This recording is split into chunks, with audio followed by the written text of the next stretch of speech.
美国动作不断，要将战争推向中国，很多人忽略了一个关键问题。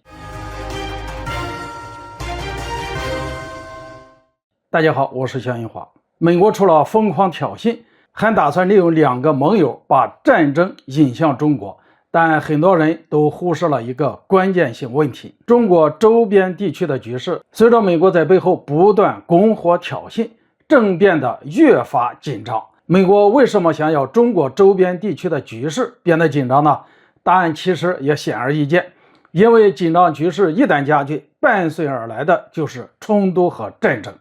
那么问题来了，美国除了自身在中国的核心问题上对中国进行无底线的挑衅以外，他还通过什么方式催化紧张局势升级呢？近日根据相关媒体透露的2则消息，似乎给出了一个答案。首先是美国和日本之间的军事互动变得非常的频繁，美日2国代号为铁拳的军事演习，特地把演习地点放在了日本，目的是训练美日联军在有敌方的离岛登陆，从而提升水陆两栖作战的联合应对能力。其实在我看来，美日2国在一起进行军事演习，关键这个代号为铁拳的军演是把演习地点首次从美国转移到日本进行。于是有分析认为，演习地点变化的背后是美国推行印太战略，挑起地区军事冲突的又一动作。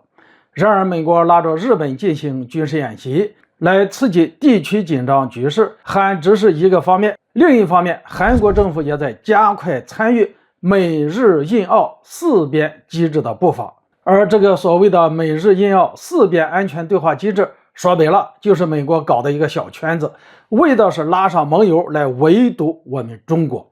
因此如果韩国真的加入其中，4方一旦变成5方，那么美国遏制中国的力度就会增大。韩国的这一举动也会刺激到当前紧张的局势。毫无疑问，韩国寻求加快参与美日印澳4边对话机制的背后，是美国刺激中国周边局势的一种手段。从目前来看，美国除了自身在诸多问题上对中国进行疯狂的挑衅，还企图利用日韩这2个盟友来挑拨中国的神经，刺激亚太地区本来就非常紧张的局势。我认为美国近期动作不断，目的就是为了把战火推向中国。